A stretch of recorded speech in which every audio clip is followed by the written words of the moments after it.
this is for you. And this is for the ones whose orders took them to the front lines. For the ones who fell and never made it home. For the ones who came back broken, with memories too hard to be spoken. Oh, this is for you. We remember, we remember. We are thankful, we are grateful. We know freedom isn't free. We remember, we remember. The gift you gave, the price you paid. It's not in vain, and it will never be forgotten. We remember.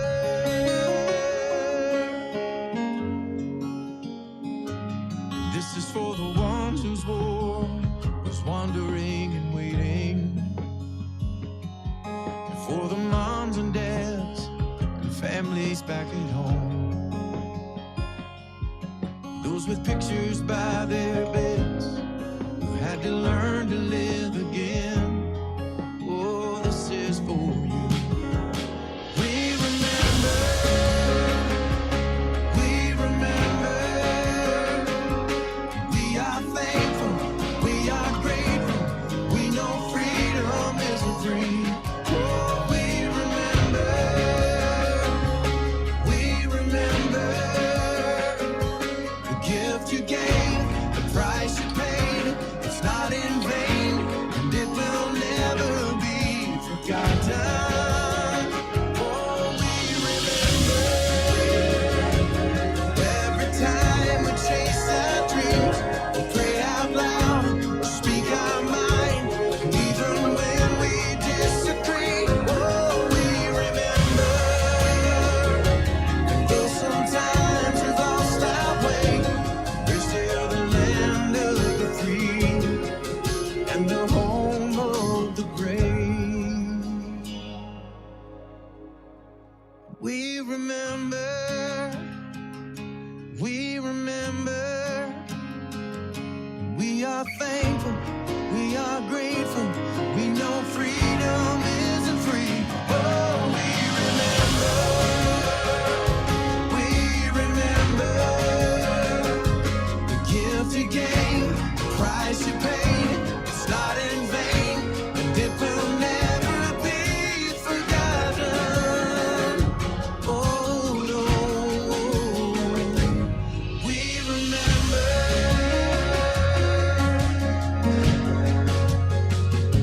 We remember.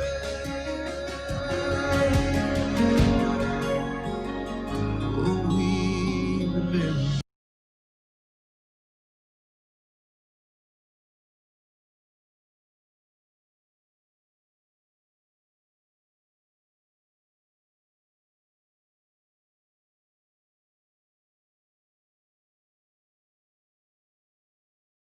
Welcome, veterans and students, to our Veterans Day Chapel. Now would you please rise and stand for our national anthem and remain standing afterwards for the Pledge of Allegiance.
Each morning, we wake up in our warm beds, securely, with nothing but trivial worries on our mind.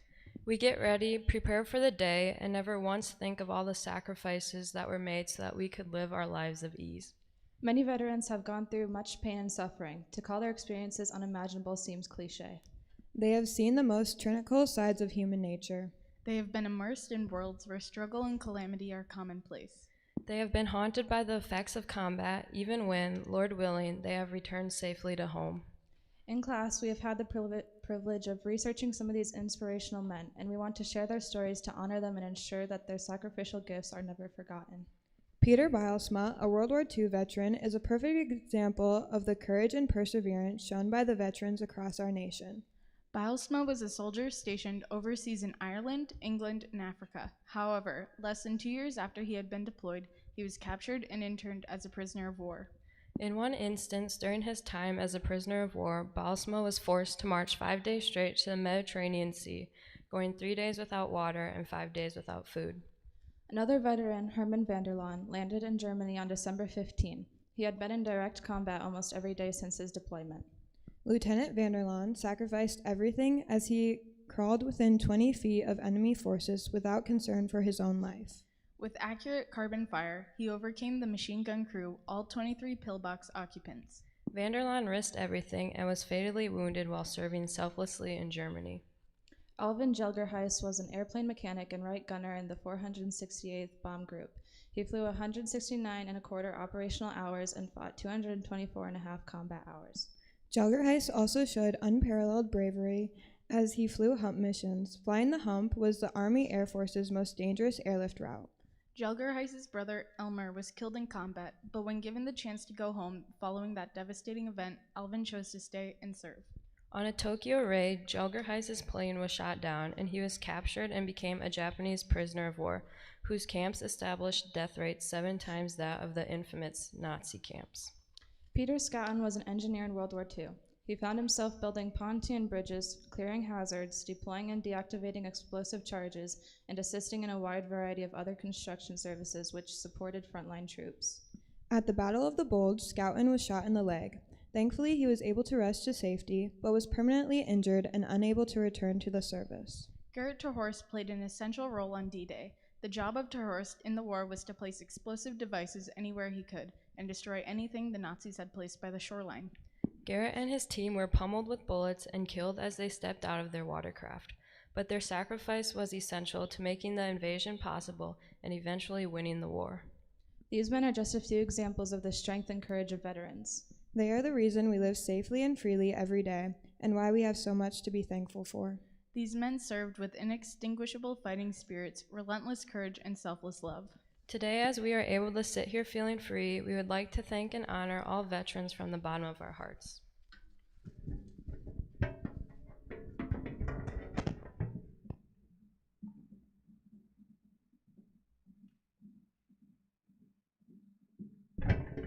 Please now welcome my uncle and our speaker, Tom Ellens.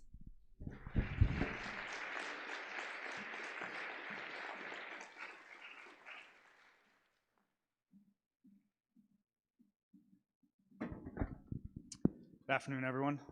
As Brielle said, my name is Thomas Ellens. I'm a captain in the Army Reserves, stationed down in Des Moines as a company commander of a drill sergeant unit.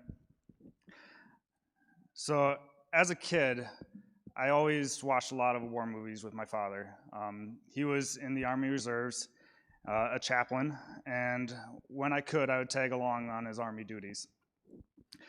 I had a lot of respect for my dad, and that respect only grew after 9/11. I decided junior year, you can do the slide. I decided junior year that I wanted to join the military, but I also wanted to get a college degree. My father said that if I was smart, I would go the officer route, and then I could do ROTC and go to college for 4 years and get my degree as well. So my goal then was to join the ROTC program and become a mechanical engineer. I was lucky enough to get a full ride to college through the ROTC program, and there I found my beautiful wife,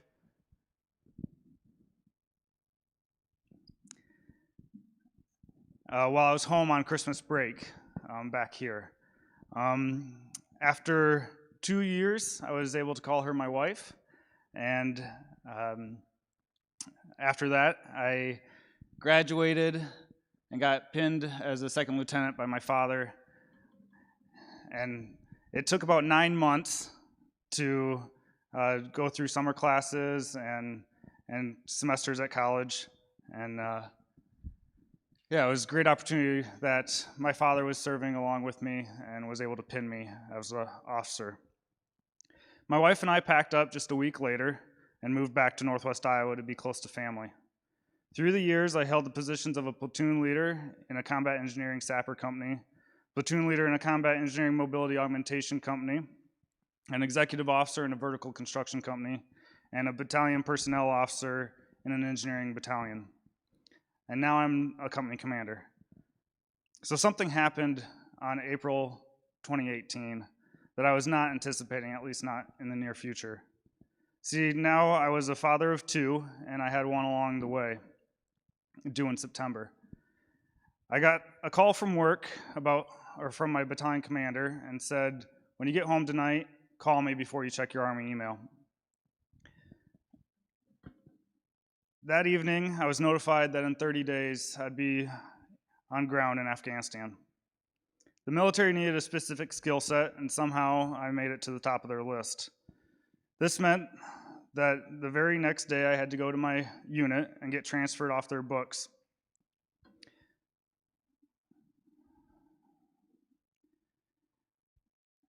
I got transferred to a ghost unit out of Virginia, made up of 5 team members from all across the United States. A few short weeks later, I was on a flight by myself down to Texas for pre-mobilization training, and then headed over to Afghanistan.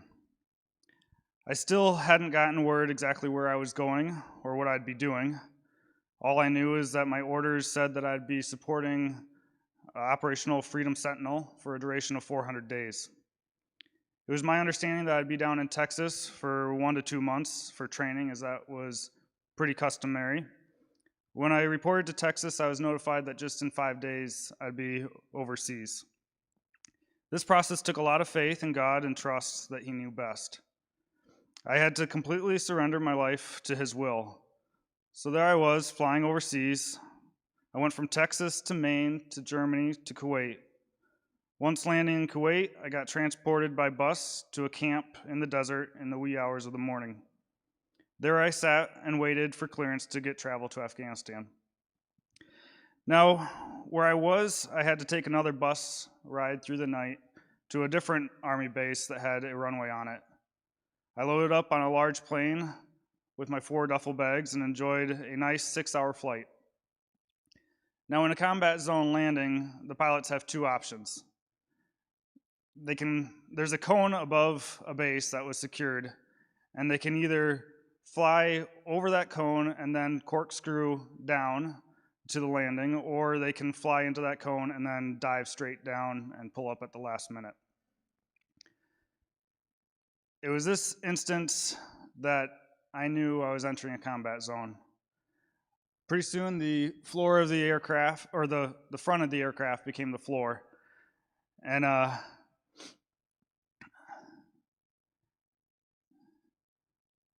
once I got on base, we gathered up my bags, and I made my way over to a reception building. On the way over to the reception building, we had an alarm go off for incoming mortar fire, and a CRAM, which is a counter mobilization activation for mortars and rockets, started shooting overhead. I slept on the floor in the reception building that night on top of my 4 bags. The next morning, I got on a helicopter and made my way to a small coalition base in Kuwait, or in Kabul, where I would call the next 9 months my home. My position there was the Afghan Special Security Forces Program Manager. I was in charge of all the Afghan Special Forces in the military side and also all the Afghan Special Police units. This meant I traveled all over the country in the time I was there as a train, advise, assist mission. Usually there were daily attacks, and it's something that you got used to after a while. However, one day, about 5 months into my deployment, it still stands out to me. I'm going to have to edit some of this for security reasons, but it was just a normal day. I would usually join the Combined Security Transition Command Afghanistan stand-up meeting at 09. This is where we'd go over secret briefings of what threats and incidents happen through the night. This time of year, there was a high security risk due to some recent attacks on well, they were called green on blue attacks. So an Afghan security forces would attack a coalition security force. This time of year, we had a lot of that, and we were banned from going outside and doing activities outdoors. During the stand-up meeting, there was mentioned that the day before, there was another green on blue attack. These attacks started becoming more regular, and it was causing a lot of trust issues between us and our Afghan counterparts. We relied quite heavily on them for security, so we wanted their trust. The report said that it was still under investigation, and we were not able to talk about it at that time. All what was said was an American soldier was walking around with a group of Afghan security forces, and one of the Afghan soldiers pulled up his gun and shot the American soldier in the back of the head. Then it was stated that the other Afghan soldiers in the group eliminated the threat. The day prior did not start like a normal day. Needless to say that even with all the restrictions on travel, the special forces don't really play by the rules. Since I had a lot of construction projects at these Afghan Special Forces sites, I was able to get picked up by coalition special forces and go to these sites because they were out there with them every day. That morning, I was supposed to get picked up by helicopter and taken to a camp because I had several construction projects that were getting behind schedule. I overslept that morning and did not get picked up, and that made me sick. It made me sick because it wasn't the first time something like this happened. For over a month, I had been trying to get to these construction sites, and something always popped up, and it was making me more and more frustrated.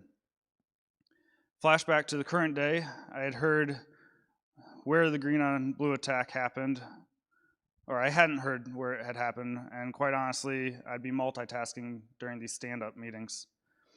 However, it was only a matter of time until my red secret phone in my office would ring, because Major Hamper would call me daily.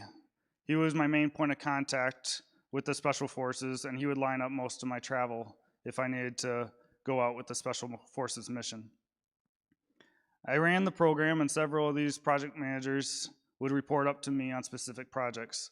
However, there were a few projects that I didn't have to manage myself, as well as the entire program. The projects at this camp were one of these instances. This is why I had been working with Major James on these specific projects. And he was helping me out at the camp because he was there on a daily basis. I could only make it to project sites about 3 times during the life of a project. This is why it was great that Major James was willing to oversee these specific projects. So when my red phone rang, it was Major Hamper. I expected he would ask about these certain projects, and I would give him reasons why they were behind schedule. This morning, when it rang, it was a much different call. I answered it, and Major Hamper said that Major James won't be able to help me on these construction sites anymore. And I was like, oh, what's up? He said, that green on blue attack yesterday, well, that was Major James. I don't really remember the rest of the phone call. Quite honestly, I was remembering back to what was said in the stand-up call the day before. Later, when I did think about it, I should have been there, right next to Major James. He was probably walking around my construction site when I had overslept. It was custom that the coalition forces would have a camp right down the road from these Afghan Special Forces sites. So we'd gear up, get in the vehicles, drive down the road, and when we get on their site, we take off all of our body armor and protective gear, leaving only our sidearm on us. This was a way that we showed, trust in our coalition counterparts that they could keep us safe. So it made perfect sense that Major James was walking around without any body armor on and just his pistol. Major James was a husband and a father, a prominent man in his hometown, and a great man to work with. He found honor in sacrificing for his country, and just weeks before he was supposed to go home, he gave the ultimate sacrifice for the freedom of our country and the freedom of Afghanistan. When you're in a war zone, you tend to see God's hand more at work. There's no doubt that on these trips prior that I missed, I would later find out that there were attacks at those specific locations. This happened the same day with Major James. God was protecting me, so it is with great thanksgiving and praise to God that I was able to come home and see the birth of my third child, and now share these experiences with even more people. When I get the opportunity to meet veterans, I'm humbled and honored to hear their stories and to think of how God works in mysterious ways. It is because men like Major James that I will always be thankful for the men and women who serve this country and still serve. I will always honor and respect the national anthem and the flag that covers the caskets of the true heroes of this country. Thank you.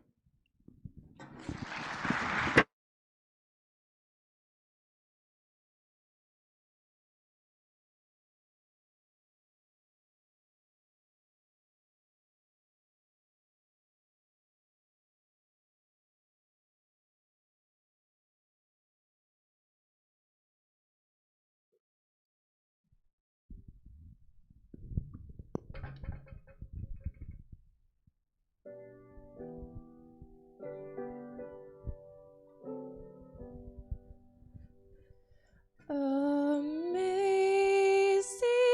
grace, how sweet the sound that saved a wretch like me.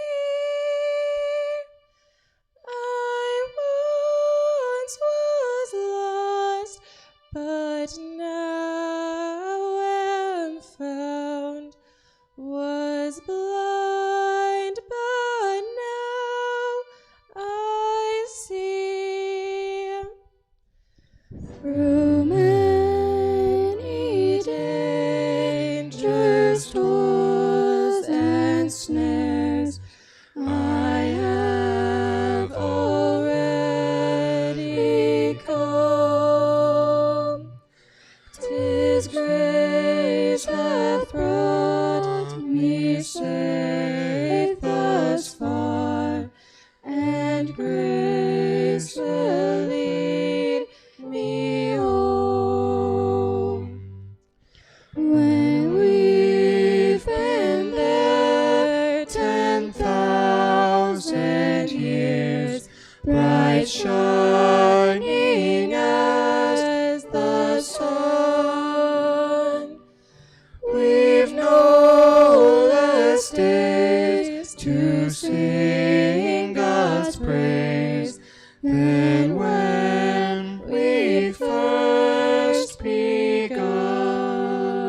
time, I would like to invite up Mark Paulsma, Christy Paulsma, Larry Hoekstra, and Tom Ellens for the folding of the flag.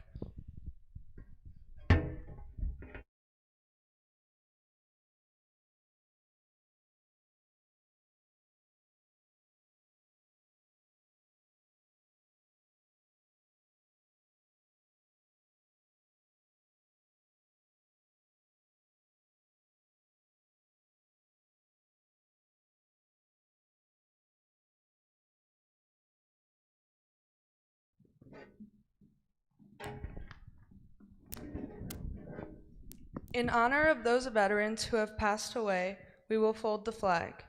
At every military funeral, a folded flag is given to the family with a thanks from the president, the military branch, and a faithful nation. The first fold of our flag is a symbol of life.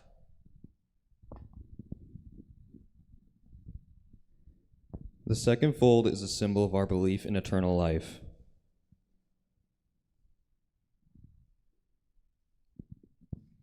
The third fold is made in honor and remembrance of the veteran departing our ranks and who gave a portion of his or her life for the defense of our country to attain peace throughout the world.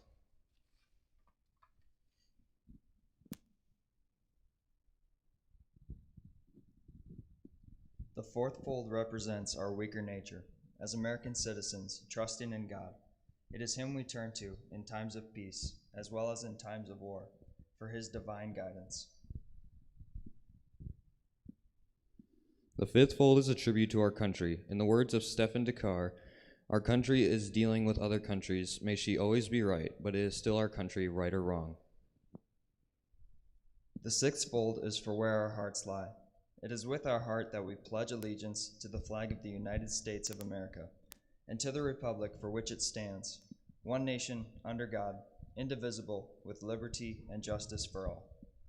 The seventh fold is a tribute to our armed forces, for it is through the armed forces that we protect our country and our flag against all enemies, whether they be found within or without the boundaries of a republic.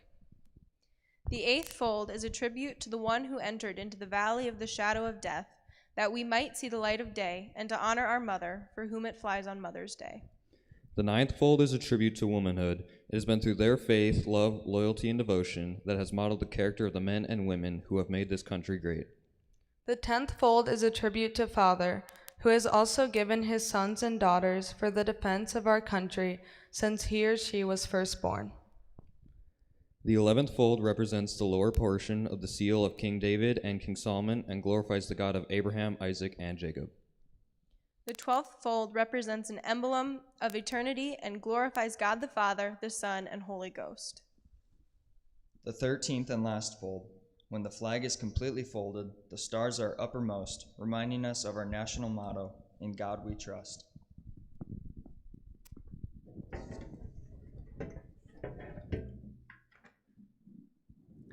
The powerful sound of a bugler playing taps is a call to remember those who gave their lives in the service of the United States. Born of a French bugle call, the melody we know as taps was rearranged and used during the Civil War as a call for lights out. In late 1800s, the Army formally adopted the tune for use at military funerals and memorial services. Today, the 24 mournful notes comprising taps are played to commemorate the memory of members of all 5 branches of the armed forces: the Army, the Navy, the Marine Corps, the Air Force, and the Coast Guard. So as we end our chapel, will you please rise as we listen to taps, honoring those who gave their lives in the service of the United States.